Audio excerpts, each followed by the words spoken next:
आई नाही, बाप नाही, बायका नाही, पोर नाही, एकटं ब्रह्म होत. मग असाच एकटाच तो मोकळ टाके. सकाळी उठल्यानंतर कुठंतरी एखाद्या विहिरीवर बारवावर कुठंतरी स्नान करायचं. पण त्याला काही पूजापाठ.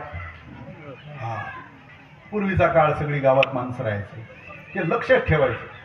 सकाळ सकाळी एखाद्याच्या दारात जय हरी जय हरी म्हणलं त्याला म्हणावं लागतं या.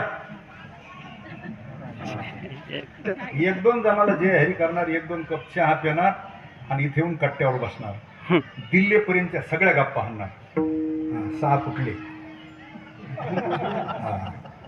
संजय राऊत असा